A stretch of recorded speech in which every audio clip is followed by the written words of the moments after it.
May we request everyone to please stand up for the opening ceremonies.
Okay, please be seated and let's watch Pag-asa po.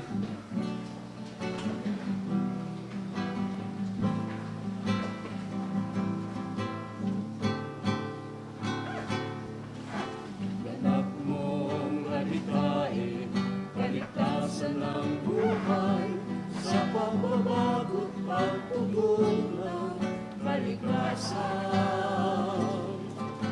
At ang nakaakibat ng talino at pusay, sa pinsala'y nagsisilbing pananggalang. Sa pagpiling ng mga ulap, sa gitna man ng unos, ay kabalikat, kaagapay kang lubos. Sa pagtaas ng mga alon, at maging sa tagtuyo, sa bawat panahon, makakaas ang pag-asa ko.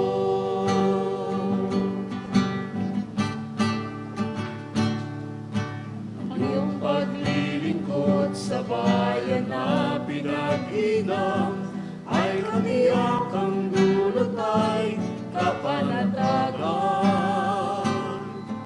At ang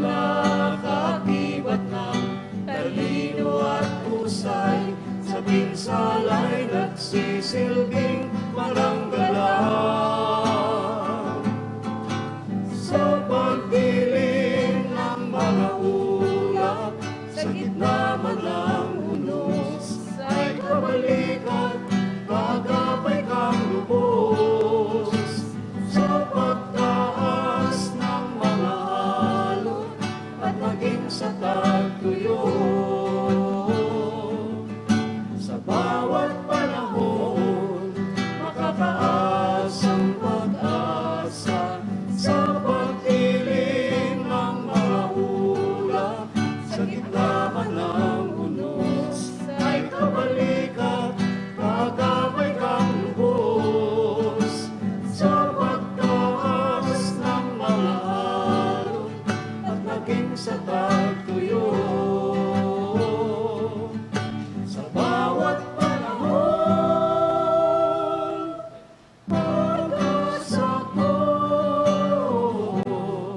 makataas ang pag-asa ko.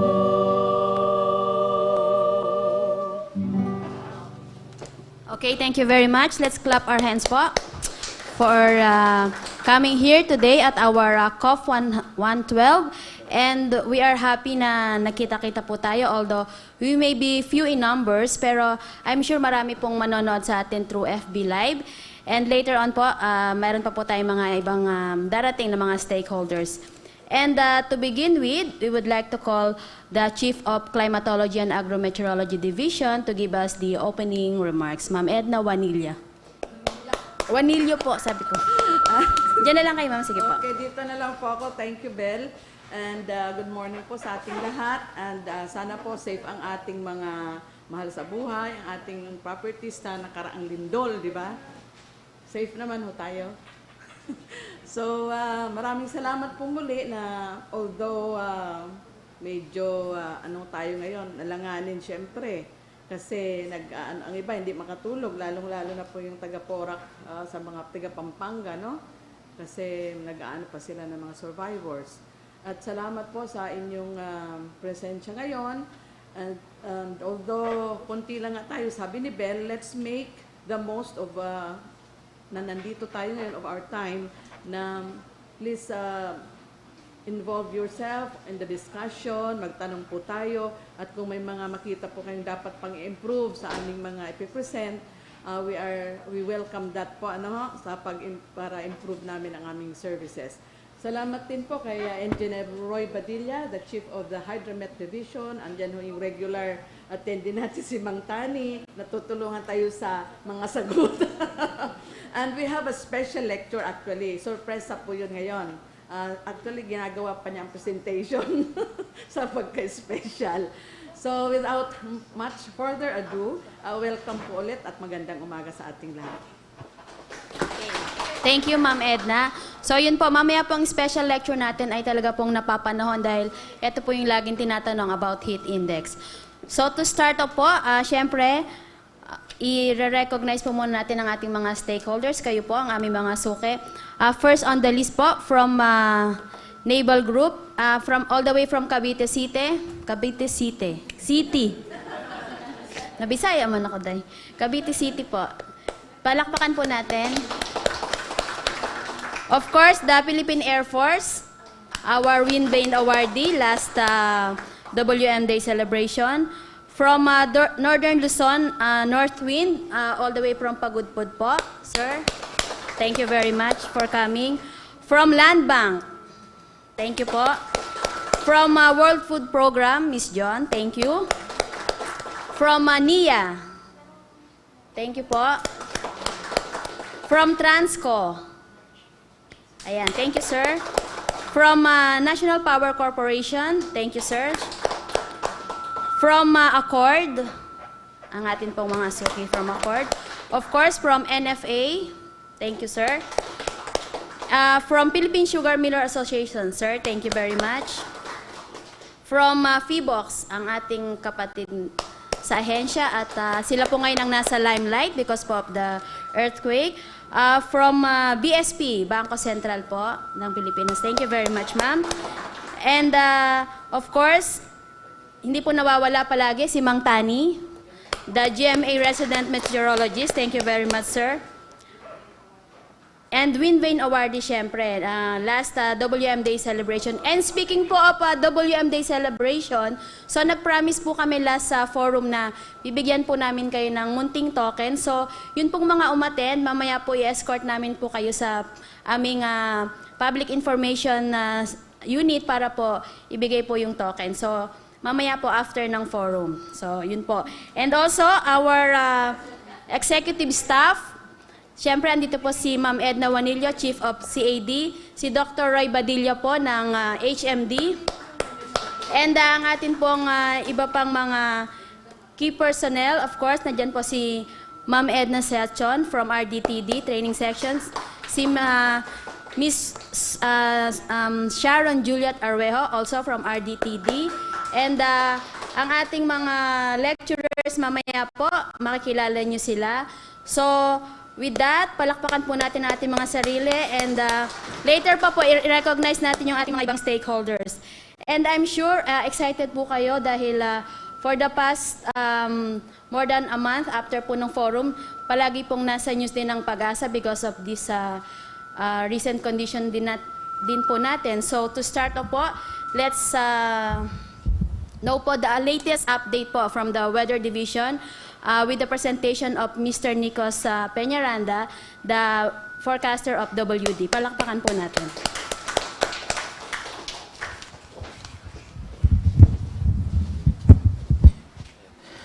Good morning po sa inyong lahat at of course ito po ang ating weather update. So ang una ko pong slide, actually kung makikita nyo, puro mga maliliit na mga kaulapan lang ang nakikita natin. So wala tayong significant weather-wise. Ang pinaka-dominant is yung dry and hot weather sa Pilipinas.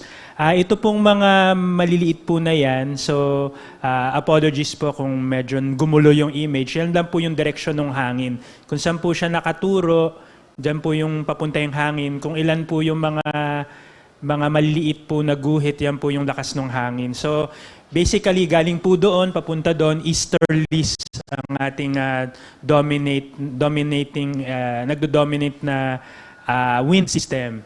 Of course, makikita natin may mga baliko, pataas siyang ganon kasi ibig sabihin meron tayong high pressure area po banda dun sa may east ng Japan. Kaya kumukurba po ng clockwise yung hangin pagdadyan po sa north po ng Pilipinas. Pero basically, easterlies. Mapapansin din po, ayan na, dumadami-dami yung mga ulap sa baba. Ganitong panahon po kasi, lumalakas na yung, dahil tapos na po yung winter, umiinit na po yung area po dito sa norte. Yung ITCZ natin na nasa bandang Australia, umangat na, nasa Indonesia na. So yung mga lupon na mga kaulapan ay unti-unti nang umaakyat. Kaya lang, yan nga, makikita natin, hindi pa rin masyadong umaabot sa Pilipinas. So nandyan lang siya sa bandang baba, sa may Indonesia.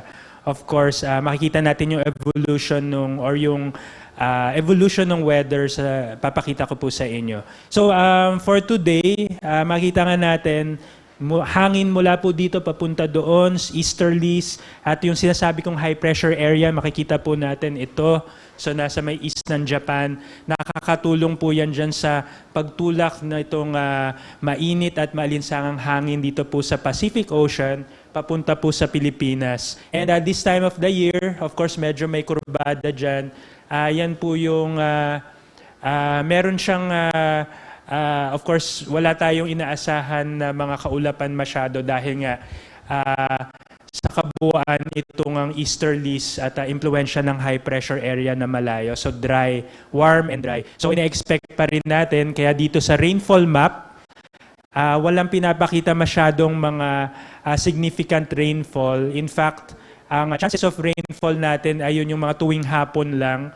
At mostly yan sa mga kabundukan. And of course, sabi nga natin, mas maraming ulan dyan sa baba. Mas mataas pa rin ang chance sa Visayas, Mindanao.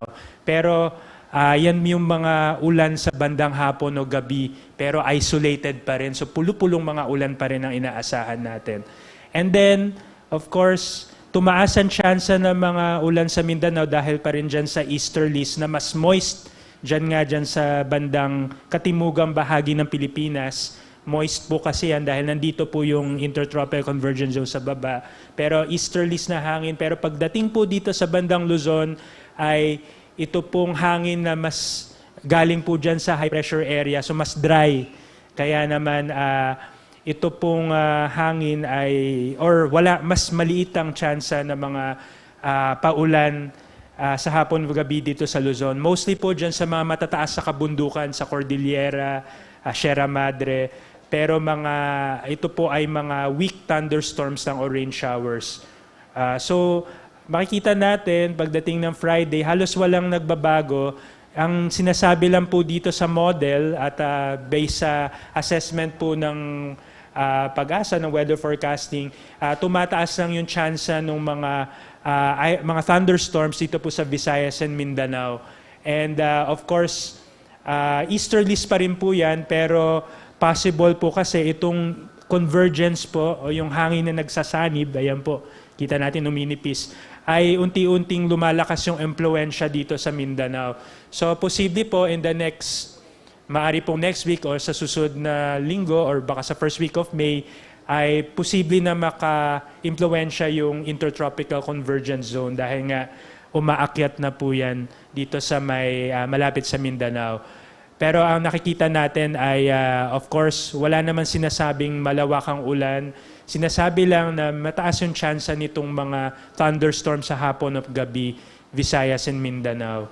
And then notice din po, meron tayong itong guhit po na to, ay yan po yung mga cold front, hindi na po yan umaabot sa area ng Pilipinas dahil nga nahaharang nitong ridge ng high pressure at mainit na hangin po yung tinutulak, hindi po bumababa yan. Lumalayo lang po. So ayun na yung front. So lumayo na. And then may high pressure na naman. So since itong easterlies natin, yung moist na easterlies, hindi pa rin po umaabot sa Luzon dahil nga dito sa mga high pressure systems natin. At of course, patuloy pa rin yung mataas na tsansa ng mga thunderstorms hapon gabi dyan sa Visayas, Mindanao, and Palawan. Especially pagdating po sa latter part o itong by Sunday. So after 5 days, so yung sa susunod na mga araw pa ay patuloy yung pagtaas ng tsansa nitong mga dumadaan na mga kaulapan dyan sa area po ng Visayas at Mindanao. And mananatili pong sa buong period po na to, halos wala pong pinapakita yung model na ulan. Ibig sabihin, mas less pa rin yung tsansa ng mga ulan sa bandang Luzon, which is typical naman for this time of the year. So dun sa aming outlook, of course, easterlies pa rin ang mananatiling may malaking impluensya sa ating bansa. And mostly mataas yung tsansa, mas mataas ang tsansa ng mga thunderstorms sa Mindanao and then decreasing northward. Southern Luzon may mga tsansa. Pero yung mga kabundukan, dahil nga dun sa mga local effects ng bundok, pwede pong magkaroon ng mga localized thunderstorms dyan dito sa mga kabundukan sa Luzon, sa rest of Luzon. And then, sa extended natin, rest of the week, inaasahan pa rin easterlies. Pero unti-unting tumataas yung mga tsansa ng mga thunderstorms, yung thunderstorm activity dito sa may katimugang bahagi ng bansa. Dahil nga dyan sa unti-unting lumalakas na impluensya ng ITCZ dyan sa Indonesia. Pero of course, posible kasing hindi pa talaga direkta yung maka-affect. Pero of course, dahil nga mas moist po ang hangin dun sa may katimugang bahagi, magandang balita po yan sa Mindanao, pero wala pa naman tayong inaasahan na mga ulan na sapat doon sa nangyari dahil po sa El Nino talaga po naging tuyo sila. Pero magandang sign po yan na meron tayong increased na activity ng mga thunderstorms dyan po sa area na yan. So yun lang po ang ating weather report as of this morning. Maraming salamat po.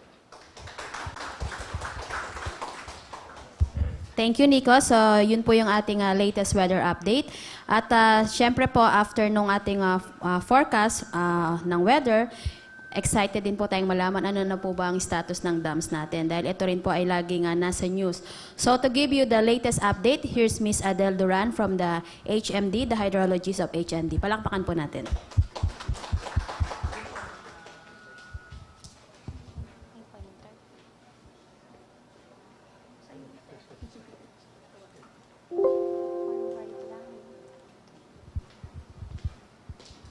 So good morning, I'm Adele Duran and I was tasked to give you the status of our monitoring dams in Luzon. So as of 6 a.m. today, April 24, 2019, so ito po yung status ng ating mga monitoring dams. So the first column po yung name ng ating mga dam and then the reservoir water level for today. So yung current elevation niya for 6 a.m. So Angat is in 181. San Roque is in 253.26 meters, Magat is 172.78. So yung third column is the deviation from the water level. So kumpara po siya kahapon, bumababa siya o tumaas sa kanyang water level. So yung down arrow corresponds sa pagbaba po niya. And then yung pataas, so nag-increase siya. So makikita nyo dun sa third column, lahat halos ng ating mga monitoring dams ay nagte-trend ng pababa dahil nga po sa wala nating nararanasan na pag-ulan ngayong Abril. So maliban na lamang dun sa Magat po kasi naka-experience sila ng 2 days na may 130 mm of rainfall nung April 3 at nung April 13. So kaya po nagte-trend siya ng pataas sa Magat. So yung fourth column naman po is the normal high water level o yung level na minemaintain nila bago sila mag-spill o mag-discharge. Okay? And then, the fifth, normal deviation from the normal high water level. Yung rule curve naman, yun yung pangangailangan ng dam sa ngayon. So, ito po ay naka-table lang, but if we are to look po dun sa isa-isahin natin. So, unahin natin yung sa Magat, sa Ramon Isabela.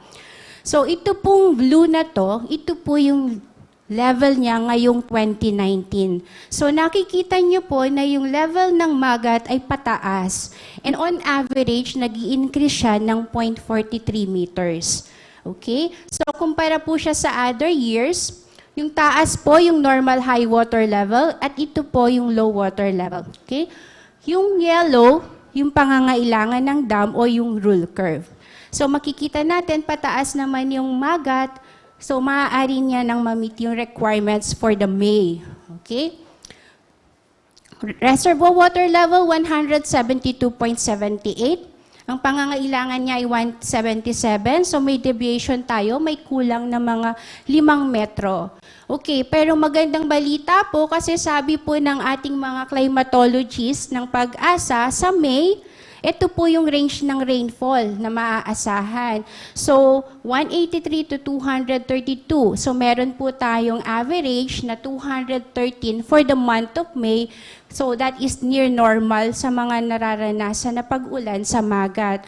So, kung i-compute po natin na sakaling magkaroon tayo ng 213 millimeter na rainfall po sa Magat watershed, okay? Magiging 192.7 po ang level ng dam by the end of May. That is, considered po yung rainfall at yung 45 CMS na allocation sa May. Okay. Okay. Sa San Roque naman po, sa San Manuel, Pangasinan, ito po yung kaniyang status. So, currently, 253.26 po yung kaniyang level. So, ito po yun, yung blue. Okay. On average po, nagdi-decrease po ang San Roque ng 0.26 meters. Okay. Ang pangangailangan po ng San Roque sa ngayon ay 239. So, makikita niyo po na mataas siya dito sa yellow. So, sapat po ang tubig natin sa San Roque. Okay. At also, kung ang forecast rainfall naman natin sa May, 235, malaki po. So, by the end of May, ito yung pangangailangan niya. At ito naman yung kanyang magiging level, 245.7, including yung allocation for the San Roque na 50 CMS po. Okay. Sa dam po ng Pantabangan sa Nueva Ecija, okay, 195.52 meters po yung elevation niya. Ito po siya ngayon. Okay? Ito pong yellow, yung rule curve, yung pangangailangan, so hindi po sila masyadong nagde-deviate dun sa rule curve. Pero may bumababa po siya ng negative 0.15 or bumababa siya ng 15 meter on average noong April.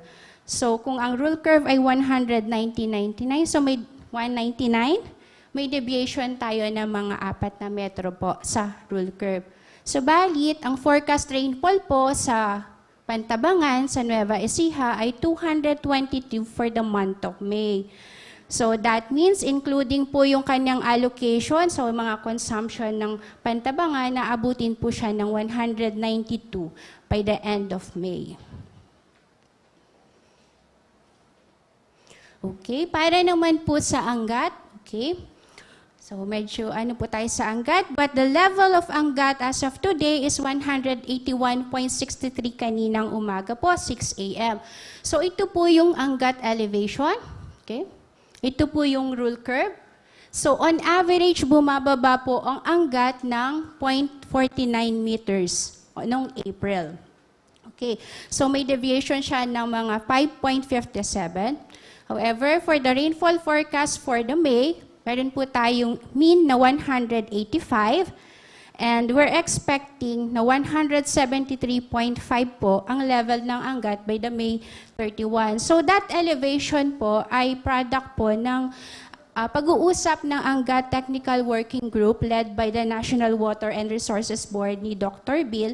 So we made some adjustment dun sa allocation for the Angat. So previously it was 35 and then for the NIA po. So may allocation tayo for the Manila Water at para sa NIA for the irrigation. So last month, 35 po yung allocation for the NIA, but for they are targeting 10 na lang po yung CMS for the NIA this May hanggang May po. So that was approved by the board. Yung pong technical working group ng Angat includes NWRB, PAGASA, NIA, NPC, MWSS, and Maynilad. So yun po yung status ng Angat. So nag-adjust sila sa allocation for the Angat. Okay, so this is just the summary of what I have presented. So yung Angat po, although bumababa, pero meron po tayong mga forecast rainfall, nagbago na po ng allocation, so they're targeting na ma-maintain yung mga water level. And sa San Roque, wala po tayong problema, mas mataas po siya sa rule curve. As well as dun sa other dam, Pantabangan and Magat, sa Magat po, tumataas pa. So sa Pantabangan, bumababa, pero sapat pa po yung tubig ng Pantabangan sa Nueva Ecija. So yun po yung updates ng ating mga monitoring dam. Maraming salamat. Okay, thank you, Ms. Adele. So yun po yung ating update sa ating mga dams. And before we continue, let me acknowledge po our NWRB Director po, Dr. Sevilla David. Sir, thank you very much po. And also from DA, thank you po for coming. Okay, so let's continue po for the review for the past 2 months, March and April. So may we call on Ms. Jeran Marie Durant to present the climate review. Palakpakan po natin.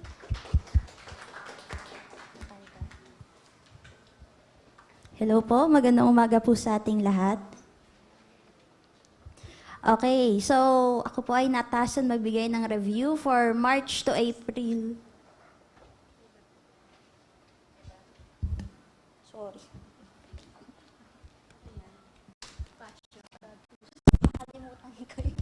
Sorry po, nakalimutan ko yung bag ko. Anyway, for the past forum po, na-review po natin yung from March 1 to 22, then dudugtungan po natin ngayon ng until April 22, which is dun po yung huling data na pwede natin makuha for the moment. So, makaka-cover pa rin po natin yung mga first days ng March, at the same time po yung mga days din po ng April na sasakop from 1 to 22. So first po is, ano po ba yung naging status or naging sitwasyon po ng ating tinatawag na ENSO dahil po nga nag-release po tayo ng El Nino Advisory recently lang. So for ENSO po, lagi po nating unuulit na ENSO is a coupled phenomena of the ocean at the atmosphere. That's why we always look into the atmosphere indicator and our oceanic indicator. So for our atmosphere indicator, ito po yung tinitignan natin, yung Southern Oscillation Index, which is all about the difference ng pressure dun sa may Central Pacific. So kung makikita natin, yung blue line is our threshold for La Nina and yung red line is for El Nino. So makikita natin, threshold for El Nino is -7. So for February and March, yung threshold po or yung atin pong SOI is still in our El Nino threshold. At the same time, tingnan po natin yung oceanic indicator natin, which is tinitingnan natin yung sea surface temperature anomaly. For this data, I use the ERSST, which is yun din yung ginagamit sa tinatawag nating oceanic Nino index. Kaso lang ina-average natin siya for 3 months. So kung mapapansin natin, yung positive 0.5 yung threshold natin for El Nino and yung negative 0.5 yung threshold natin for La Nina. So makikita natin, simula pa ng September 2018 until now, nandito pa rin po tayo sa threshold ng ating El Nino, which also indicate na still nagpe-persist po yung El Nino natin. So makikita po natin na yung reaction po ng atmosphere nagsimula ng February 2019, but yung sea surface temperature po natin, nandun na siya sa threshold simula pa ng September 2018. And so, dahil po doon, nag-release po last April 5, 2019 ng El Nino Advisory number 3 ang PAGASA, stating that El Nino that started to develop in the last quarter of 2018 still persists in the tropical Pacific. So, nakataas po or tinaas po natin yung ENSO alert system natin still at El Nino category. El Nino status. So, still weak El Nino is present in the Pacific, sinabi natin, and nag-release nga tayo ng El Nino Advisory. And also, last March 22, 2019 is, terminate din po natin officially yung ating northeast monsoon. Termination. So, ano ba yung mga weather systems na naka-apekto sa atin from March to April April 22 actually, of 2019? So, nagkaroon tayo ng mga low pressure areas, including na yung mga former na tropical depression na bumaba ulit ng low pressure area. Of course, nakaranas tayo during March ng northeast monsoon, ridge of high pressure areas kadalasan. Also, recently for the past month, nakaranas tayo ng frontal systems or tail end of the cold front over the northern area of Luzon. And noong March 17 of 2019 is nakaranas tayo or pumasok sa atin si Tropical Depression Chedeng, which is the only tropical cyclone for March. And wala po tayong naranasang tropical cyclone ng month ng April. And of course, yung prevailing po natin ngayon na wind system na usually nakakabigay po sa atin ng mainit na medyo na panahon, including po yung ridge of high pressure area natin is yung easterly. So, pag tinignan po natin for the past month, majority po ng synopsis ng weather system is easterlies. Tama po, Sir Nikos?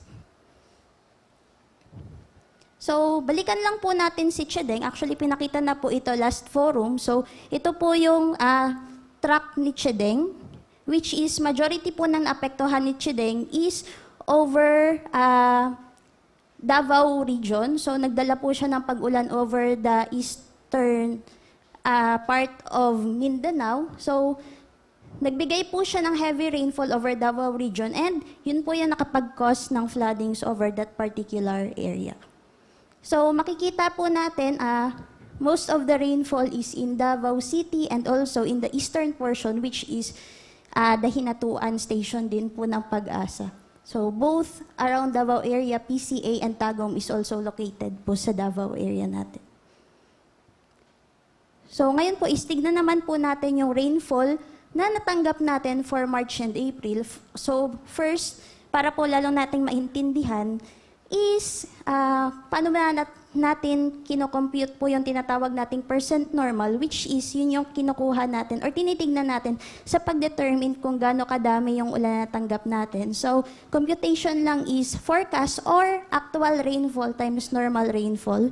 Then ang result po is dito is pag less than 40%, it's below normal or which is red.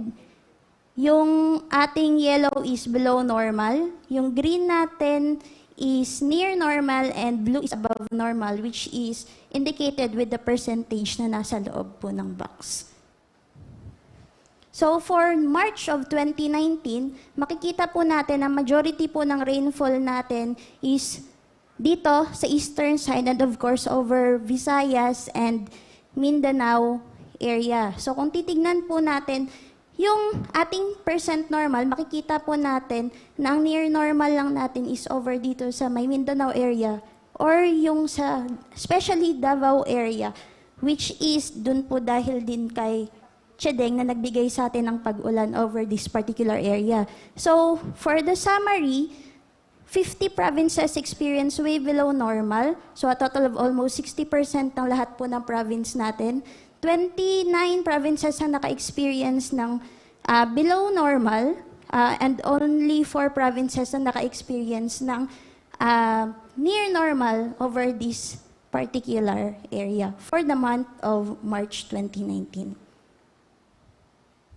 And for actual rainfall of April 1 to 22, makikita natin na medyo marami po tayong mga pag-ulan pero it's hindi po, though hindi kalakihan, pero nakafocus po, especially dito sa may area ng Luzon na nakapagdulot sa atin ng near normal rainfall condition over this particular area. So kung mapapansin po natin, nagre-range po siya from 200 millimeters pababa over this particular area. Kung mapapansin natin, same din po dito sa Mindanao area, but kung titignan natin for climatology, mas malaki normally yung ulan na natatanggap over this particular area compared po doon sa taas, which is normally konti lang talaga yung ulan na natatanggap natin. That's why makikita natin nasa near normal na po yung ating Luzon area.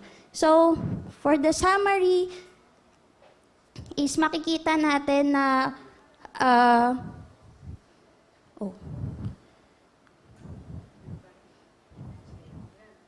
ayan. So, for the drought and dry spell condition naman natin, is ito po yung ating assessment as of April 21 of 2019. So, titignan po natin yung ating mga dry, wala na po tayong provinces naka-experience ng dry condition as of April 21, 2019. Meron po tayong mga provinces na naka-experience ng dry spell, 3 po sa Luzon, Visayas is 5 and Mindanao ay may 15 po tayong provinces na naka-experience ng dry spell. And for drought, as of April 21, meron tayong 22 for Luzon, 11 for Visayas, and 8 for Mindanao.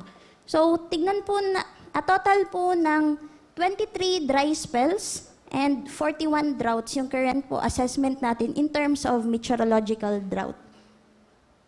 So, tignan po natin yung past 5 months or 6 months po ng ating mga assessment po ng ating dry condition, dry spell and drought for the Luzon area. So kung mapapansin po natin, especially Ilocos area, so from December 18 to April 21, makikita natin March 19, makikita natin na naka-drought siya. But then, recently nga, or ngayong rainfall na natanggap niya yung April is nagdulot sa kanya ng near normal rainfall condition. So, naging not affected siya as of April 21 of 2019.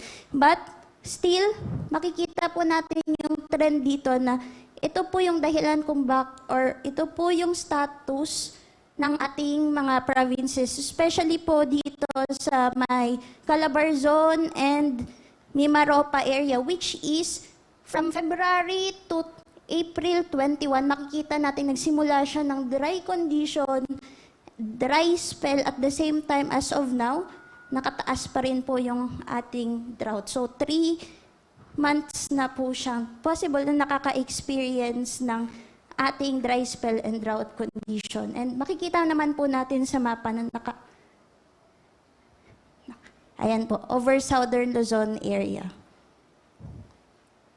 So, for the provinces over Visayas, so usual provinces naka-experience ng dry spell and drought, especially over dito sa may western Visayas area, at the same time yung eastern Visayas din natin. So, for the past 3 months, ganon din po yung experience nilang condition, and so, nag-upgrade po yung kanilang status to drought from February 19 to 21. So, makikita natin from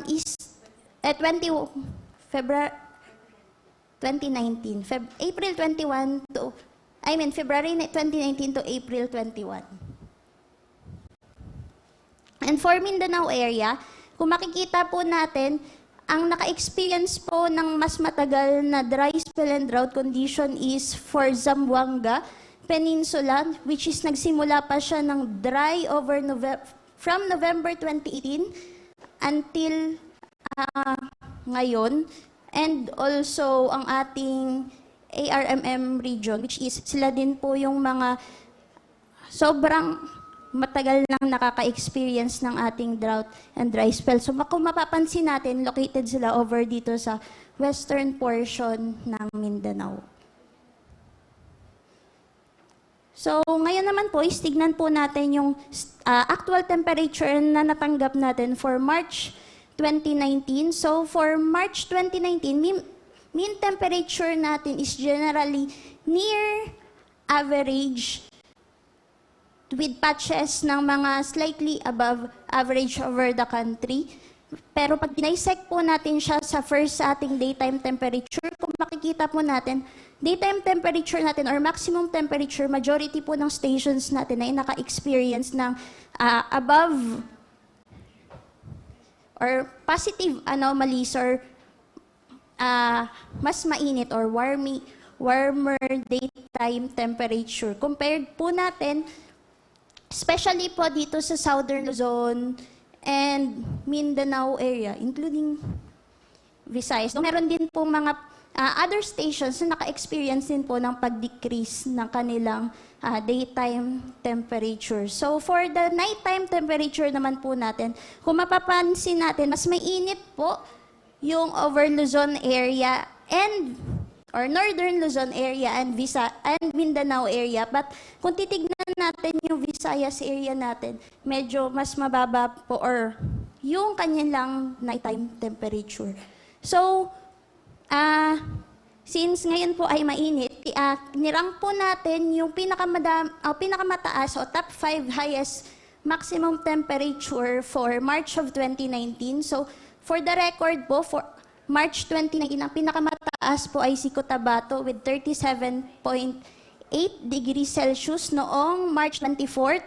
Sinundan ni San Jose and Isu with Tugigaraw, Naiya, and General Santos City. So, meron din po tayo mga stations na naka-break ng kanilang station record for the month of March. So, si Virac is yung dating niyang record na 31.0 noong March 30 of 1986, na-break niya ng 31.6 noong March 21. Then for Cotabato, yung record niya na 37.7 na maximum temperature noong March 28, 1997 is na-break na po niya ngayon ng 0.1 difference, which is 37.8 noong March 24. For April naman po, since hindi pa tapos yung April natin, so this is as of April 1 to 22. So tignan po natin yung ating maximum or daytime temperature and nighttime temperature or yung minimum temperature. So as for April po, yung maximum temperature po natin, mainit po or above normal po yung ating temperature, especially over southern Luzon and other provinces in Visayas, and stations in Visayas and Mindanao. But kung mapapansin natin, yung sa Luzon natin is medyo cooler than normal. Then, for minimum temperature naman po, makikita natin, or ang nighttime temperature natin, mas mainit po yung nighttime temperature natin for Luzon, Visayas also, and Mindanao. So, compare po natin, mas mainit po sa gabi kaysa sa araw.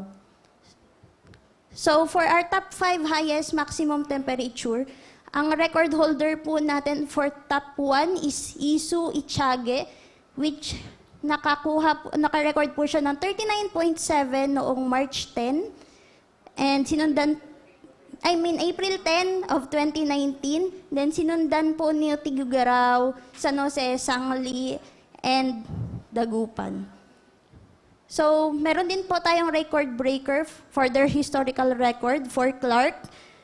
From 37 to 37.1, Dipolog from 36.1 to 36.4, Cotabato is 37 to 37.2, and hindi lang po si maximum temperature, for minimum temperature na break din po ni San Jose yung kanyang record na lowest minimum temperature for the month of April from 20.0 to 19.6 degrees Celsius for April to 2019.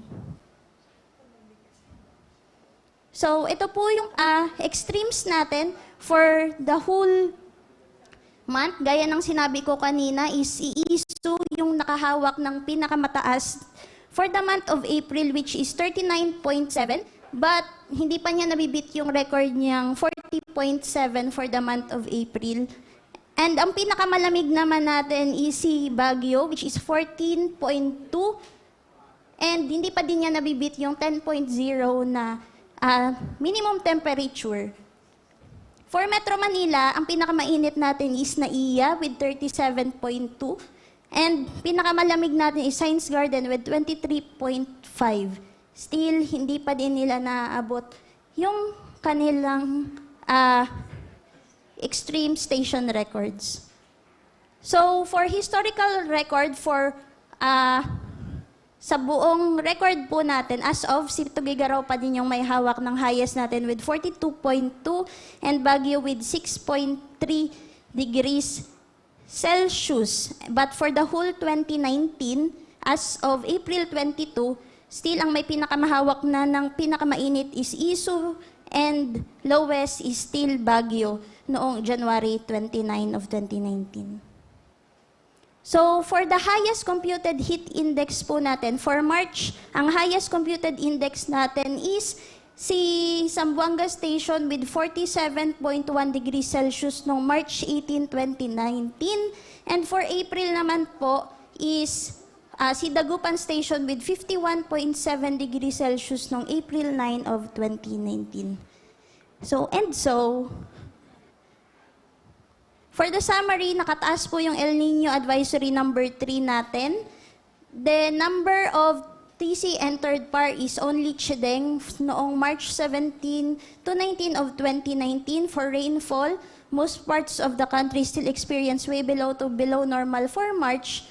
And for April naman po, most parts of northern and central Luzon naka-experience ng near to above, while below to way below pa rin po yung ating Visayas and Mindanao.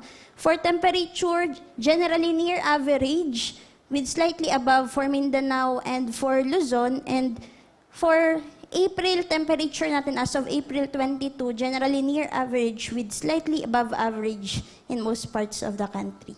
So, maraming salamat po.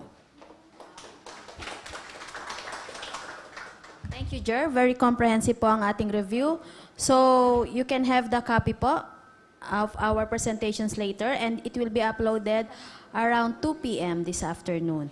Okay, so, ano po ang hinihintay natin? Ang ating outlook, climate outlook for the month of May to October 2019. And to give us our fearless forecast, we have Ms. Rusia Bastillas, climatologist of CAD. Palakpakan po natin. Thank you, Bel. So, in behalf of Ms. Ana, kasi may another meeting sa... Okay, so to give you the latest update on El Niño and also on the forecast for the next 6 months.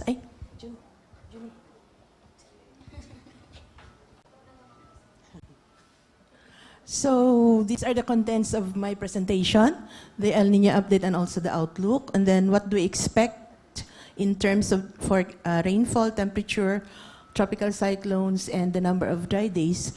And then we also have the dry spell and drought outlook for May to July, and then some summary. So, since napakita na rin ni Ms. Joanne kanina kung ano ba yung recent conditions natin tungkol sa El Niño, so this we have this ENSO alert system for PAGASA. We had still at El Niño advisory, and that weak El Niño continued to persist in the tropical Pacific. And then majority of our climate models suggest that this El Niño condition will likely continue until June, July, August season, and that still meteorological impacts are still present.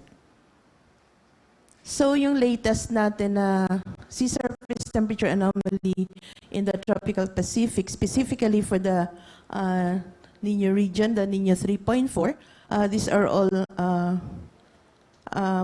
So ibig sabihin na sa condition pa siya na weak El Niño, and then consistent din yung ibang mga Niño regions, except for the Niño 1+2, which is in the malapit sa South America, na 0.1 na lang yung kanyang, bumaba siya, 0.1, yung kanyang anomaly.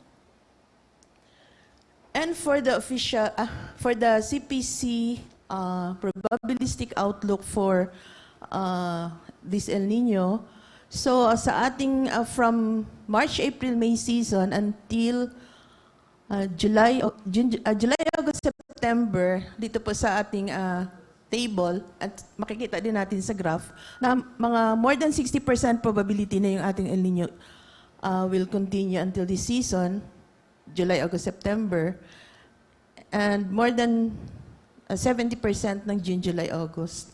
And this is, that one is the official forecast, ibig sabihin, based sa climate experts and also from the models. And ito naman yung mid-April natin na forecast is based only on model outputs. So dito makikita kasi natin na medyo tumaas yung ating probability na hanggang September, October, November, October, November, December, more than 60% probability. Pero ito kasi, model output. So, titingnan pa yun ng mga experts kung talaga ba ito mangyayari. And for the models na ginamit, so ito po yung mga models na showing that this weak El Niño will continue until May, June, July, August, continuing in September to November. Pero nasa yung kulay green at saka kulay blue, na CPC consolidated na forecast, ibig sabihin nasa hanggang 0.5 hanggang less than 1 degree. So nasa weak El Niño condition pa rin siya. Pero we have to take note kasi nasa tinatawag pa rin tayo na weak na spring predictability barrier o yung March, April, May kasi ito po yung panahon na kung saan yung ating forecast scale is napakababa.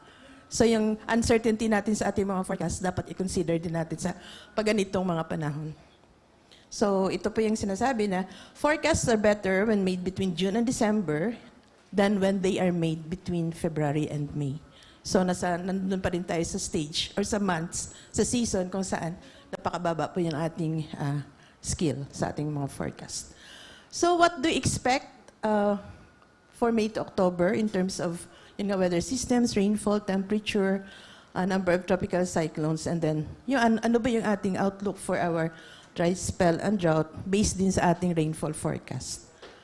So the weather systems that may affect the country for the period May to October, so still yung dominant natin sa ngayon until May, yung easterlies, na-explain kanina ni Sir Nikos kung ano ba yung easterlies. And then, yung local thunderstorms na magiging mas frequent siya pagdating ng ganitong panahon until May. And then, yung southwest monsoon, papasok ito pag yung siguro mga mga last week ng May or until June.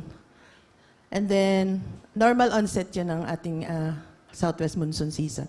And then the intertropical convergence zone, which is yung kanyang axis, papupunta na rin po sa Visayas, Mindanao, Visayas area, until pagdating na ng talagang kasagsagan na ng ating habagat, nasa Luzon area na siya, or extreme northern Luzon. And then the low pressure areas, the reach of high pressure, and then tropical cyclones. So ito yung mga weather systems na ito makaka-affect sa atin for the period May to October of 2019. So na-explain na rin kanina ni Ms. Joanne kung ano ba yung ibig sabihin ng ating mga mapa in terms of color at ano ba yung inirepresent niya sa ating mga kulay na ito. So this is the forecast rainfall for the month of May, which shows yung sa kaliwang mapa, it's the normal rainfall. Ibig sabihin, average ng 30 years. That is from 1981 to 2010. And then yung sa gitna is our forecast rainfall. So if we compare the forecast rainfall against the normal, ito po yung ating in terms of percent of normal. So makikita natin na halos yung ating rainfall forecast is parehas lang din sa ating medyo may kulang konti sa ating normal rainfall. So in terms of percent of normal, makikita natin na sa Luzon and then Mindanao area and some parts of Visayas na most likely yung ating rainfall is near normal. And sa parts ng sa areas lang ng Visayas and Western Luzon na mayroon tayong below normal or less than 80% rainfall yung ating forecast. And for June, so ito na yung ating makikita na yung sa normal natin, sa western sections of the country, nag-uumpisa na ang maximum rainfall is concentrated over the western section, especially western Luzon, in some parts of western Visayas. And our forecast rainfall sa gitna, halos meron din tayong mga rainfall na average is about 200 to 300 millimeters, yung medyo dark yung blue. And in terms of percent of normal, since yung forecast natin is medyo konti doon sa ating normal, so the forecast is below normal in Western Luzon, but the Eastern Luzon, most parts of Visayas and Mindanao area will likely have near normal rainfall conditions. And for the month of July, the forecast is greater, especially in Western Luzon. Mas marami po yung ulan natin na ini-expect compared mo dun sa ating normal. So the forecast for July, in terms of percent of normal, yung Western Luzon, mostly northwestern side, and then some parts of southern Luzon, will likely have above normal rainfall, but the rest of the country will likely have near normal rainfall conditions, except for some patches ng yellow na may below normal over Mindanao and eastern and some parts of southern Mindanao. That's Jansan and Sarangani. And then for August, the forecast for, talagang makikita natin na normally, marami na talagang ulan sa Western Luzon, which is more than 500 millimeters of rainfall. But yung forecast natin is medyo mababa. So, makikita natin sa Luzon na kulay yellow at may konting red. Ibig sabihin, below normal is expected in most parts of northern and central Luzon for August. But in Visayas and Mindanao naman, meron tayong near to above normal rainfall conditions expected. And for September, So still, nasa southwest monsoon season pa rin tayo. Yung concentration ng ating ulan is over the western sections of the country, and also for our forecast, halos magkaparehas lang sila. So yung ating forecast for September, generally, near normal rainfall conditions, except for some patches ng below normal sa Visayas. Pero ang below normal na to is mga 70 or 79% na rin, malapit na rin siya sa near normal. Pinapakita lang din dito na napakababa ng ating forecast scale kasi yung parang yung forecast niya, equal likely probability lang yung ating rainfall. And pagdating ng October, our forecast, ang ating rainfall pala, makikita natin na hindi na siya concentrated sa sa western sections of the country normally, at mayroon na rin sa eastern sections yung mga maximum rainfall, and our forecast for October, mas mababa doon sa ating normal rainfall. And then in terms of percent of normal, yung most parts of Visayas and also, Luzon and Visayas, halos below normal with some patches pa nga ng way below normal in southern part of Luzon. Pero yung sa Mindanao, near normal most parts of Mindanao for October. So these are the summary of the rainfall forecast in terms of percent of normal na makikita natin na we expect below normal rainfall sa October. Pero malayo pa. Pwede pa itong magbago. So in terms of rainfall probabilistic forecast, tinitingnan lang natin kung gaano ba tayo ka-certain or confident doon sa ating forecast. So, yung ating forecast for May, ibig sabihin yan, pag nakikita natin yung kulay na green, at the darker the color, the higher the certainty or confidence mo doon. So, yung ating forecast for May, nagpapakita na we are mostly certain doon sa mga areas na kung saan nag-forecast tayo ng near normal at yung ating nakikita dito sa probabilistic, mas mataas yung ating probability na magkakaroon na ng near normal rainfall conditions. And for June also, pinapakita na mas mataas yung ating near normal rainfall na in-expect kasi kulay green siya.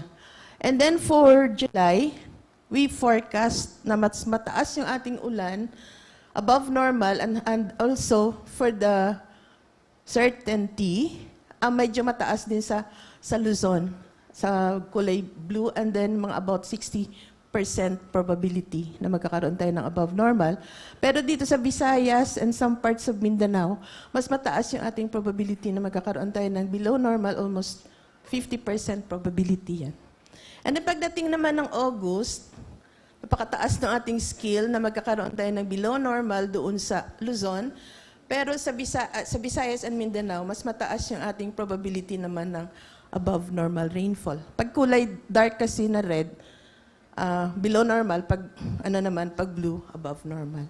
And then for September, mas mataas yung probability natin ng near normal rainfall conditions. At yung probability ng mga below normal, napakababa, less than 40%. Ibig sabihin, hindi masyadong clear nga sa ating mapa.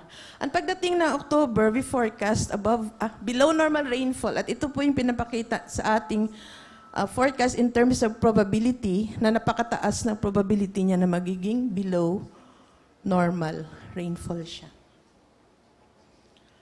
So this is the table or the matrix for those maps kung saan from Luzon, Visayas, and Mindanao na pinapakita natin na kung gaano yung mga forecast. So yung sinabi ko kanina na yung forecast ng mga yellow, mataas din yung kanyang in percent of normal, more than 70% halos yung ating forecast. Except for October na meron tayong mga mababa na forecast. And then this is for millimeters in terms of in range, and then also the mean for Luzon, Visayas, and Mindanao.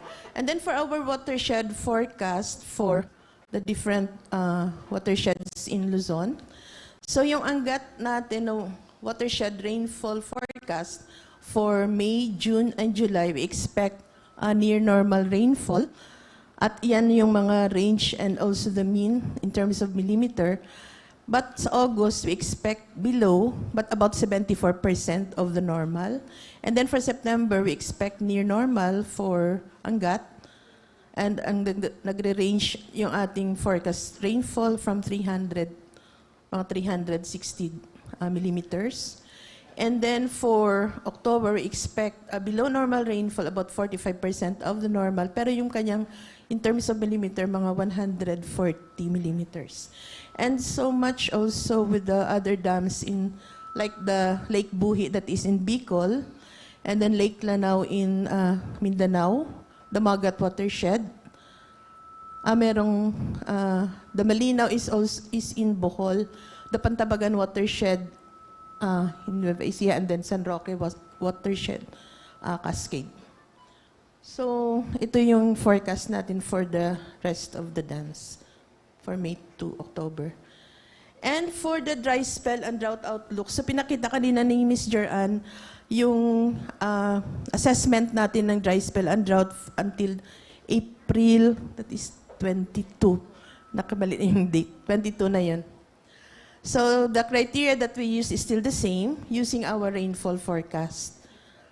So, ito yung ating forecast by the end of May, based doon sa ating forecast na rainfall, since marami na yung areas doon na nagiging near normal, nawala na rin yung ating mga areas doon sa assessment natin ng April, na marami pang may mga dry spell and drought na areas. Since ang forecast natin for Luzon and most in Mindanao and also Western Luzon na near normal, so ito na lang po yung natirang na mga areas na most likely by the end of May na magkakaroon ng dry spell and drought. So sa dry spell, we only expect 3 provinces in Visayas, that is Bohol, Cebu, and Southern Leyte. And for the drought conditions, we have 11 in Luzon and 6 in Visayas. That is mostly in Eastern Visayas and sa Western Visayas, that is Aklan. So 17 provinces will likely experience meteorological drought conditions and 3 lang yung dry spell. Or 20% of the country will likely experience meteorological drought and 4% na lang ang matira sa meteorological dry spell conditions. And for June, since yung ating forecast din for June is near normal na halos, so ang ating mga areas na lang na most likely by the end of June na may epekto pa yung ating mga kakulangan sa ulan is isa na lang yung sa dry condition that is in Zambales, and sa drought, meteorological drought, 2, that is in Bataan and in Cavite area. And then sa July, wala nang kulay yung ating mapa. Ibig sabihin yan, most parts, lahat na ng areas na under dry spell and drought conditions naka-recover na based dun sa ating forecast rainfall. And for the dry days forecast per province, ito po yung ating per province na forecast. Yung sa left na table is the normal or the normal number of dry days for May to October. And then this is, sa gitna na table is for the forecast number of dry days. And this one sa right is the anomaly. So kung mas mataas ba siya, positive. Pag yung mas mababa ba siya in terms of the number of dry days, negative. So tingnan na lang po natin yung ating areas of concern dyan. And in terms naman sa temperature forecast for May to October, we expect near average and slightly warmer, near to slightly warmer temperatures expected from May to October in most parts of the country. And for the extreme temperature forecast, still, we expect ang mas mainit na panahon until May. So, ang ating extreme, that is, pwede nating ma-expect sa isang araw lang na ma-observe natin, more than 40 degrees is expected. Pero ang range naman is from 31 to 40, napakalaki ng range. And then for Metro Manila, we expect 36 to 38 degrees Celsius yung ating temperature maximum, and the lowlands of Visayas 38.8, and also in Mindanao nagre-range din siya ng 38 degrees Celsius, and also for mountainous Mindanao. And then until pababa na yung ating temperature pagdating na ng June, July, August, and September. And then sa minimum naman, medyo tumataas na, especially in mountainous areas of Luzon that is represented by Baguio City. So, dati may meron tayong mga temperature forecast, a minimum as low as 9 or 10 degrees. Ngayon, nasa 15 to 16 degrees Celsius na yung ating forecast for the minimum temperature. Also, in Metro Manila, nagre-range na siya from 23 to 26 degrees Celsius. And in terms, this is the tropical cyclone forecast for May to October. So yung May, June natin, we expect 1 or 2 tropical cyclones. For July and August, we expect 2 or 3. And then sa September, 2 to 4. And in October, 2 or 3. And yung mga tracks niya, for May, halos nasa Luzon pa siya. Ay, nasa Visayas to Luzon area. Then pagdating na ng July, August, September, papunta na siya sa Luzon, Northern Luzon to extreme Northern Luzon area ang normal tracks. And then pag October, medyo pababa na naman siya sa Southern Luzon and sa Visayas area. So ito na po yung summary natin. Weak El Niño still persists in the tropical Pacific that may continue through June, July, August 2019 season. And then PAGASA already issued El Niño Advisory number 3. And then for the forecast rainfall, na-explain naman natin kanina. So basahin na lang po natin. Ayaw. June. Ayaw niya. So, siguro that is... Ayan. Napagod na siya. Ayan. So, yun. And generally, slightly warmer to warmer than average temperature is expected from May to October, especially yung May, especially the nighttime temperatures, yung temperatura na-observe natin sa madaling araw. And with that, our next update may be on 22nd of May for 113. So maraming salamat. Thank you very much, Ruth. So that's our climate forecast for the months of May until October 2019. And the next update will be on next month, probably May 22, ang ating 113 Climate Outlook Forum. So while we are enjoying our snacks from Philippine Airlines, joke po kasi nung sumakay po kami ng Philippine Airlines, yan po ang snack, Monday. Monday, tapos tubig lang or coffee. So mas okay po dito, may Minute Maid. Okay, so much for that. So we will be having po, as promised, last Climate Outlook Forum nung atin pong National and World Meteorological Day celebration. Meron po tayong special lecture, which is yung heat index. I'm sure na very controversial po ang heat index. Ito po yung lagi nating tinatanong. At kung sa GMA naman, Mang Tani, ano po ang heat index natin? Sa GMA, ano po ang tawag natin sa heat index?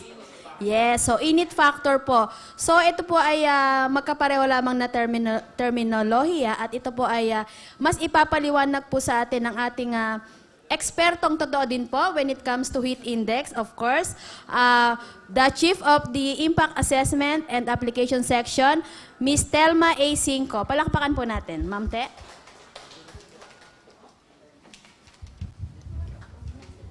Okay, next. Ikaw na lang mag-next. Good morning, everyone, and happy Easter, no? So, although medyo patapos na yung pag-i-issue natin ng heat index, ay huliman at ay magaling pa rin, no? So next, I was supposed to present this in the last, pero kulang sa oras. Next. So the outline, my presentation will be very quick. So what is it? And how do we compute it? And the heat index forecast as well as heat safety responses. So ano ba yung heat index or tinatawag ni Katanin na init factor? Ito yung index na ini-issue ni PAGASA relative siya sa human discomfort, no?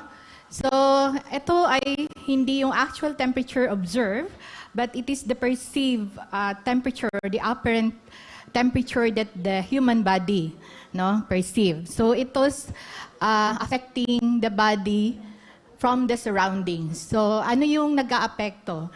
Ito yung air temperature as well as yung humidity. So, alam natin pag naiinitan yung katawan natin is the human body, yung brain natin, it sends a signal for the body to cool down by perspiring. So tayo ay nagpapawis pag nagiinitan tayo. Pero pag humid yung ating surroundings, hindi makapag-evaporate yung ating perspiration. So ang pakiramdam natin ay mas mainit kaysa yung actual temperature. So yun yung tinatawag natin, mini-measure natin ay heat index or human discomfort index. So it's basically if you have high temperature or high relative humidity is mataas yung ating heat index. So ating titingnan kung paano natin kinocompute. So yung ay sa Tagalog ko minsan ito yung alinsangan, no? Next. So, sa Pilipinas, we are tropical setting. Kaya yung naririnig natin sa ibang countries, the measure that they use it heat wave. Pero hindi natin ginagamit kasi almost tayo, sanay na tayo sa mainit. No? So, bakit dun sa arid countries, ay bakit hindi yun ang ginagamit? Because they have a dry, hindi humid sa kanila. So, tayo ay, ito yung tinignan namin na mas applicable to address yung discomfort ng tao. So for the Philippines, the lowest temperature is from January to February, and we have high temperature during April to June. But we issue the heat index only during what we call the summer month or May. We started issuing it at March to May. Pero dati kami sa IAS ang nag-i-issue niyan on the research mode, pero currently sa Weather Division na po ang nag-i-issue niyan. Then, our relative humidity is high throughout the year, pero it ranges from 35 or to sometimes 100% kapag paulan na. So, based on a monthly average value yan. So, paano natin kino-compute? So, we adopted the Stedman of 1979. So it's a proposed measure of which humidity aggravates psychological effects of high temperature. Or tinatawag niya nung una, sultriness index. So I'll use sultry. Oh, very hot. No? Or tinatawag na natin as heat index. Or again, it's a combination of the effect of high temperature and relative humidity. So ito yung formula. So anyone can compute. So kung minsan tinatawag si Pagasa, bakit kasi kung minsan meron nagko-compute din. So they want to compare. Ano yung na-observe kasi may mga IWS na sila. Meron nga nagsabi na 65 degrees yung kanilang na-compute na heat index. So sometimes it's also a function of your air temperature. So check nyo muna kung tama yung observed na temperature as well as with the relative humidity. So this formula is based from Stedman. Yung heat index is in degrees. Pero dun sa formula na yan, dry bulb is in Fahrenheit. No? We can check that. Fahrenheit yan. And the relative humidity in percent, which is in whole number. So si Stedman, in binase niya itong formula, there's assumption of the human body mass, the height, the clothing amount, and physical activity, thickness of blood, sunlight, and everything. So ito, marami siyang equation, then we came up at the end para simply siya, it's only a function of your dry bulb or your air temperature as well as your relative humidity. Anong yung relative humidity? Is the moisture content of the atmosphere.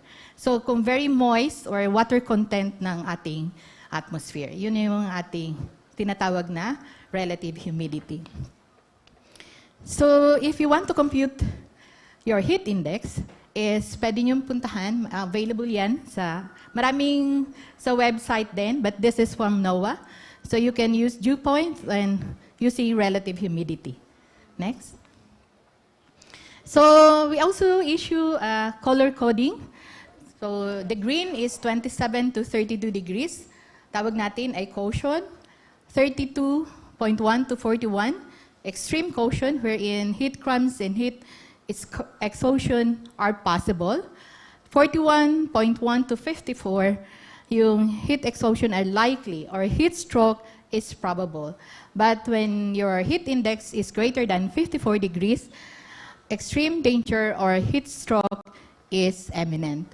So itong heat index na to is also applicable when you are outside, exposed to the sun, to the heat. Pero kung nasa air condition kayo, of course not. Or if you are inside the house, hindi siya applicable yung ating heat index. Next. So how do we forecast the heat index? So katulad sinabi ko kanina, ay nakukuha nyo na siya sa Weather Division. Next slide. So based from models, we extract from the WAR forecast, relative humidity and temperature. Then using the Stedman formula, then we upload it to the website, which is updated every 5 o'clock in the afternoon. So sa afternoon is nandun yung actual observed heat index and as well as the 5-day forecast of the heat index. So you can go to our website, to our new website, the Bagong Pag-asa. Dati nasa climate siya, so baka hinanap nyo, naliligaw siya, pero it's not of climate kasi. So we place it under the weather. So ito si Nikos, sa kanila nakita, sila na rin na nag-i-issue at every 5 p.m. So before that forecast is nandun yung observe. So you can go to the weather, then heat index. No? So pwede nyo i-download yan every day. Ini-issue siya every 5 p.m. Next. So as of to date, the highest heat index is recorded in Dagupan City last April 9, ng holiday, 51.7. Ang air temperature mo is 36.7 degrees and relative humidity is 51.7. So nasa danger siya, orange, no? Orange. So almost all of the country na-reach na niya yung orange, although yellow and orange, no?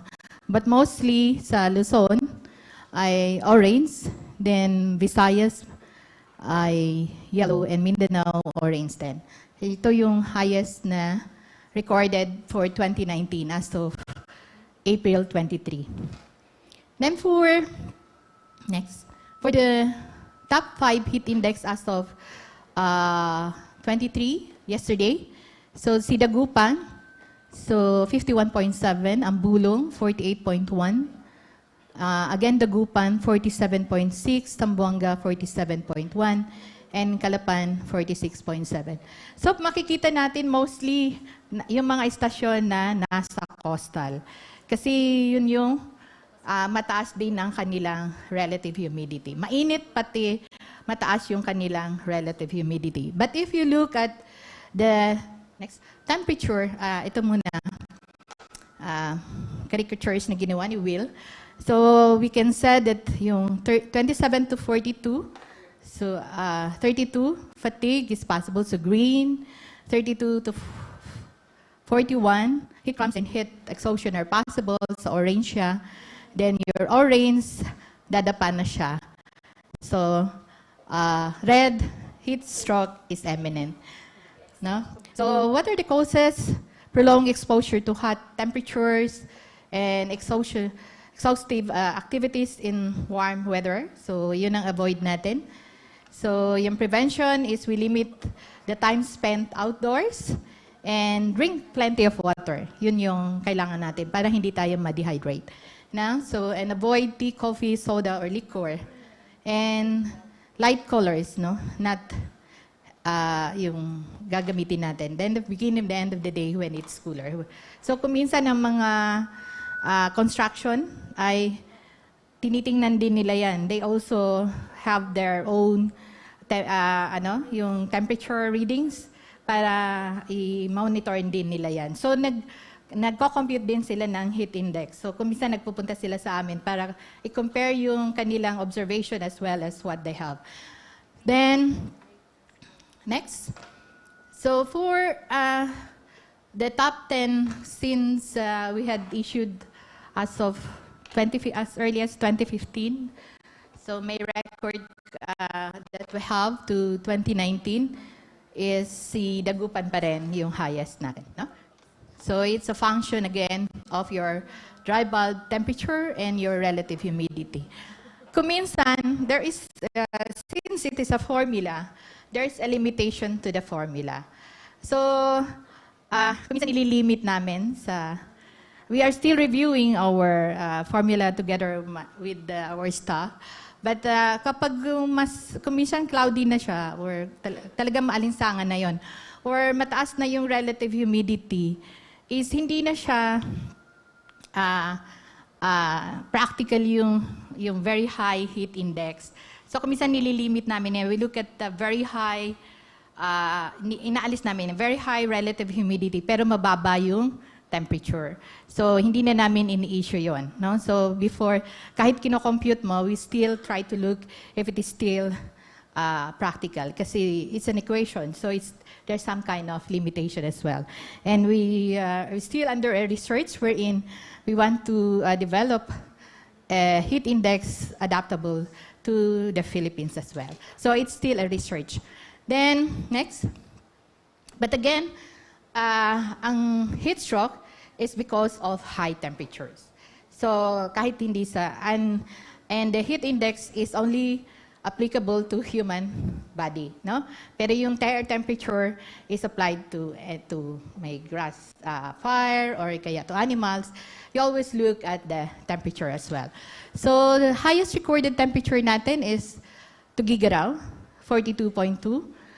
And that is the record, April 22, 1912, and May 11, 1969. So, dalawang beses nangyari. So, ang Tugigaraw kasi is valley, so hindi maka-escape, so that's why. Pero currently, 39.7 ang ating record as of today. Isu, Itiage as of, that was April 10, no? 2019. Next. So, in-update namin, kaya ako kanina, ay si Iba yesterday has a 38.7 kung magkaiba kanina dun sa no. So si Tugigaraw din nakahapon ng 37.8. So medyo mainit kahapon. But still Isu Itiage April 10 yung pinakamainit this 2019. 39.7. Next. So highest recorded dito yung historical. Next. So, steep, na sabi ko kanina, stay indoors as much as possible. If air condition is not available, stay on the lowest floor or out of the sunshine. Or wear lightweight and light-colored clothing.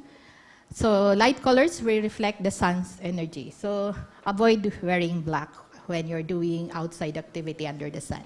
So, parang naging black body ka. No? Then, drink plenty of water regularly. The body needs water to keep cool, and water is the safest liquid to drink during heat emergencies. But avoid drinking liquor, no? Because it dehydrates the body. And eat small meals, however, eat more often. Avoid eating foods at high in protein, which can increase metabolic heat. Then, for pets, sabi ko kanina, heat index is not applicable for our pets, but then high temperature, naririnig nyo may namamatay na mga pets in the recent weeks. So, you have to also protect them. So, pag nasa asphalt, kasi mas mainit yung ano. So, they have the 7-second, sabi nila, 7-second rule. So, kung mainit is hindi na kaya ng pose ng ating mga ano. So, if you want to run with your pets, gagawin natin early morning or wala na ang araw. Okay? And limit exercise. Don't let playful pets overexert themselves in the heat. So, with that, Good morning again. Thank you, Ma'am Te. So, yun po, from the experts' point of view. So, yun po yung ating heat index or init factor. At least po, meron na tayong idea talaga na, ay, ganun pala yun. So, hindi lang po sa tao, maging sa ating mga alagang hayop. And yun nga po, so, sundin po natin mga tips. And once again, i-remind ko po, pwede po bang mag-raise ng hands yung mga umattend po ng Climate Outlook Forum last month? Mag-head count lang po. So, pa-head count nga.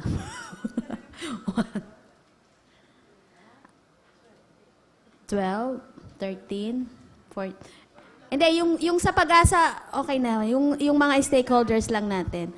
So, sama po kayo kay Mayang. Mayang, taas ang kamay mo mamaya po. After po ng ating closing remarks, so pupunta po muna kayo sa baba, sa PIAS, para po may isa-sign po kayo doon at meron pong baka po masyadong mabigat kasi. Balik na lang po kayo ulit for the presentation. Okay. So, yes po, sir. Ay, that is,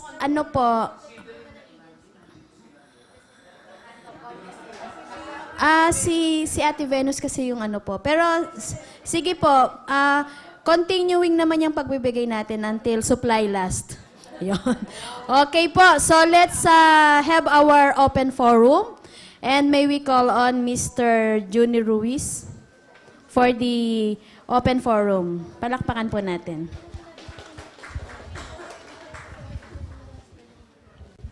Magandang umaga po.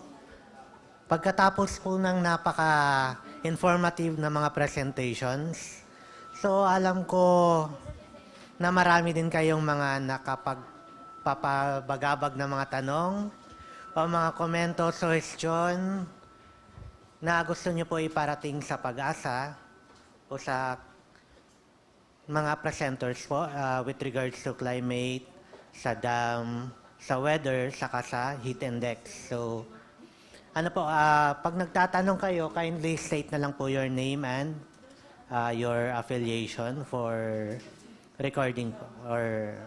Yes. So, any questions po? Yes, sir. Yes, Mang Tan.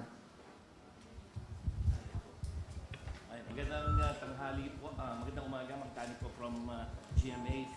Unang concern po yung ating water level ng Angat. Based from the presentation, yung ating May water level, mukhang wala tayong nakikita na possible repeat noong water crisis that we had noong buwan ng Marso, base doon sa forecast rainfall, doon sa watershed, plus yung adjustment doon sa requirement ng ating mga users. So tama ba yun na mukhang hindi tayo magkakaroon ng pangalawang water crisis dito sa Metro Manila? Okay. For the Angat, sir, so base dun sa presentation, yung pong 173.5 is actually the simulation of National Water and Resources Board, Angat Technical Working Group. So, in-adjust po nila in such a way na hindi po kukulangin nasasadsad siya ng mababa pagdating ng mga August. So, dati po, kung mapapansin nyo, nung March at April, yung allocation po natin sa NIA, Bustos, sa Bustos Dam for the irrigation, is 40 CMS. And then, nag-allocate sila ng 35 the next month. That's why, ngayon pong ngayong May, they targeting the 10 CMS na lang po. Kasi, although na-late po kasi yung cropping season ng Bulacan, so kailangan pa rin ng Bulacan ng at least 10 CMS para sa mga pag-aani nila. So, climatologically or historically po, yung April-May sana, 0 na yung allocation for the Bustos, pero pinagbigyan po natin ng kaunti yung mga farmers. So, pero hindi po binawasan yung allocation for the MWSS. 48 pa rin po yung CMS doon. So yun yun. So kung magkaroon man ng water crisis, hindi dahil doon sa decreasing water level, kung hindi baka mamaya na naman ay manipulation ng dalawang concessionaire. Hindi kasi base doon sa inyong presentation. Bali po kasi dun sa allocation nila, na approved allocation nila, kunyari 88 po, total or for now yung May po. So, 48 yung CMS for the water, 10 for the irrigation. Meron kasing cases na iba po yung approved allocation sa actual nilang nagagamit. So, either bumababa o tumataas sila dun sa allocation. But yung 46 to 48 CMS po ng Manila Water or yung 4,000 na liters ng tubig, million liters na tubig, hinati po nila yun sa MW. Sorry.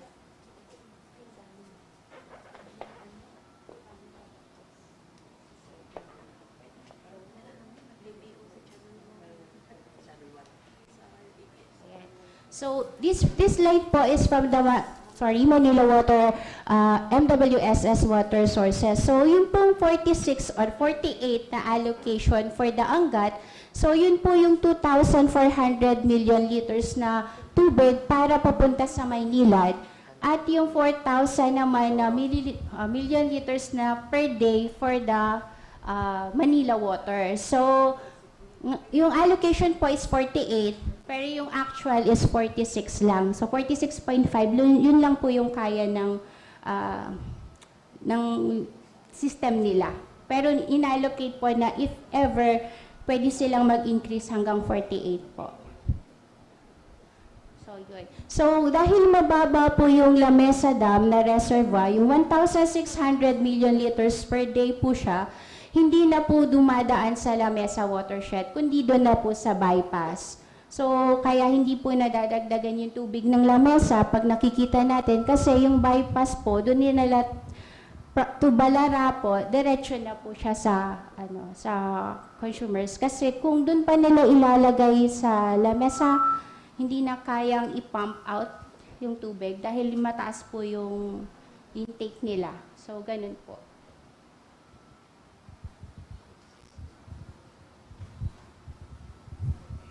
May dagdag pa po na katanungan. Yeah, isa pa. Yes. Thank you so much. Yeah. And then sa outlook natin, June, July, August na yung ating expected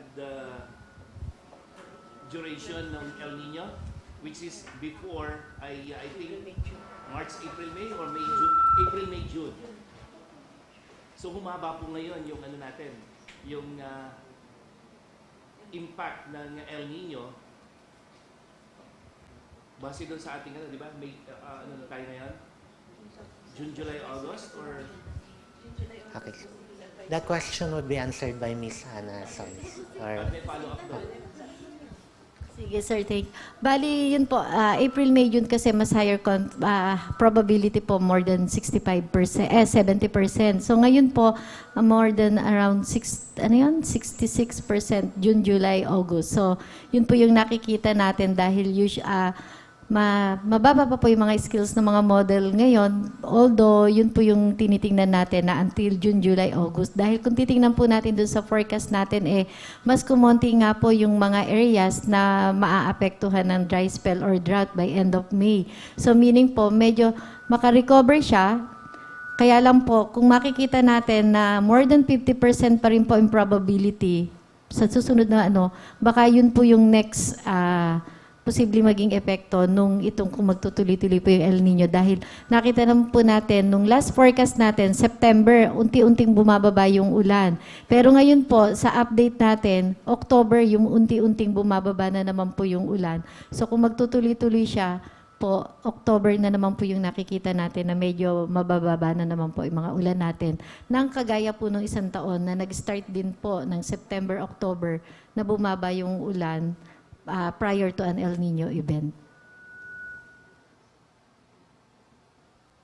Sir, nasagot po ba yung question niya? yes, sir. Another Good morning, question. I'm Oscar Cortez, Philippine Sugar Millers Association. I remember last time somebody reported that the onset of the coming rainy season may be delayed. yan pa rin ba ang outlook for this year? Sir, sa nakikita natin po, although yung normal onset ng rainy season po natin is last half of May to first half of June, parang nandun pa rin po siya. So, may slight delay man po siya. Normal onset siya, pero naandun po sa later part po nung 1 month na yon, at least yung week 1 ng June, posible po, or last week po ng May. Yun po. Pero nakikita natin po, base sa forecast natin ng ulan, medyo may ulan-ulan na din po. At base po dyan sa established criteria natin, ma-attain po yung criteria dun sa rainfall na at least kahit po may below normal dun sa mga areas under type 1, ay yung pong mga 7 out of 10 stations na minomonitor natin ay makakasatisfy siya by end of May. So yun po yung tinitingnan natin. But then, kung titingnan po natin yung uncertainty ng forecast natin by May, mataas po yung uncertainty ng forecast namin made in May and June.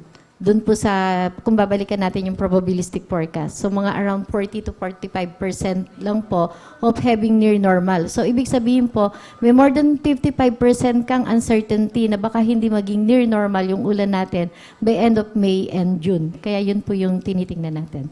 Ayan po, yung normal.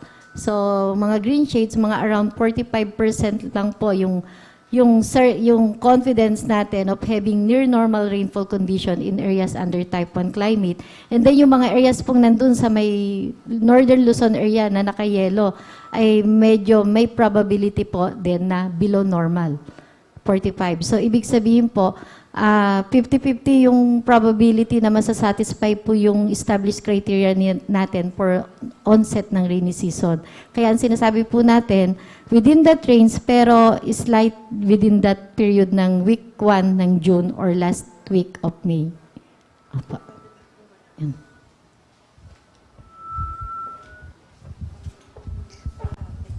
Any other question or follow-up question?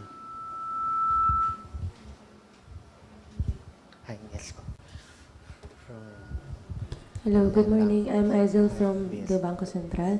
I just want to ask because we're experiencing hot and dry weather, but we're still at weak El Nino.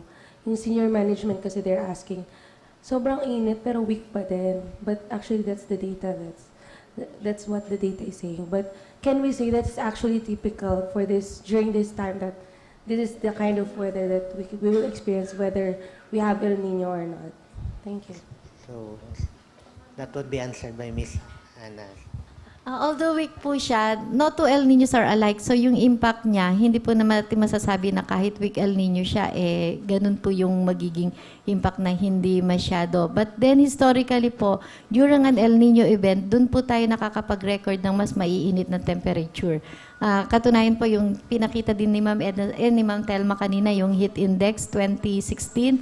That was also an El Nino year. So ibig sabihin po, mataas ang temperature, mataas din ang alinsangan, irregardless of El Nino being weak, moderate, or not. Kasi 2016 po, strong El Nino yon. Pero nakaranas pa rin po tayo ng medyo mas mainit na temperature. So whether weak, moderate, or strong, maranasan po natin yung added factor ng El Nino event.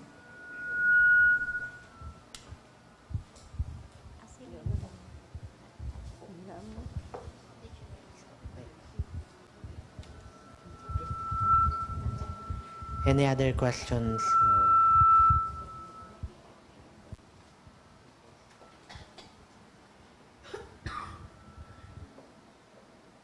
So may time pa po tayo for another question. Any other question?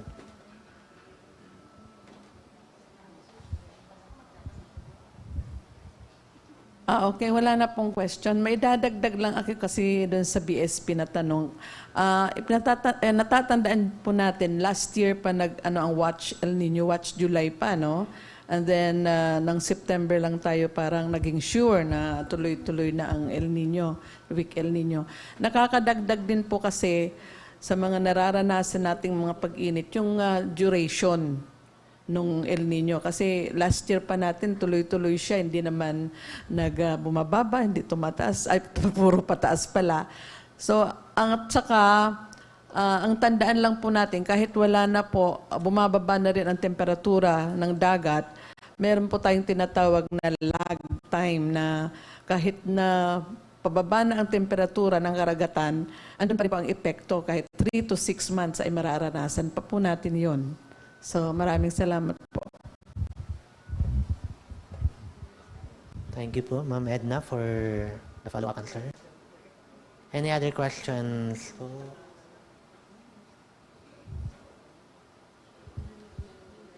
Wala. So maraming salamat po sa mga katanungan at sa mga sumagot po. Maraming salamat. Thank you, Junie. So, salamat po sa ating very active participation sa atin pong open forum. And, so, before po tayo mag-iwahiwalay, syempre po, kailangan po nating marinig ang mensahe mula po sa aming chief po ng aming Climatology and Agrometeorology Division. Walang iba po, palakpakan po natin si Ma'am Edna Juanillo. Sorry po, package na ito, opening at saka closing. So maraming salamat po muli sa inyong pagpunta dito.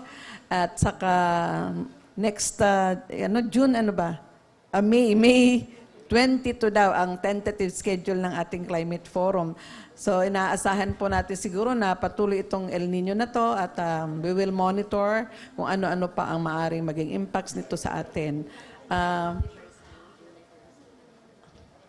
Sabi nitong si Ana kasi kanina pa niya ako na pag July, August, September, pag magaganitong El Nino, meron tayong tinatawag na reversal na mas matindi ang mga pag-ulan lalo pag yung ganon, di ba? Tama.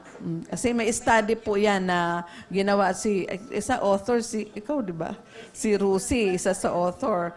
Ginawa nila noon na talagang pag may El Nino na ganito, may reversal tayong tinatawag na mas lalong, oo nga, di ba? Dapat first year yun eh. Kaya nga nagugulo ako. So, hindi na natin inaasahan. Pero, siyempre, July, August, September, ay talagang tag-ulan naman po dito sa atin. Kaya inaasahan na po natin, lalo na pa tigbagyo din po yon. So, anyway, maraming salamat pong muli. Thank you. Salamat po. Thank you very much. And once again, see you po next climate forum natin, probably on May 22.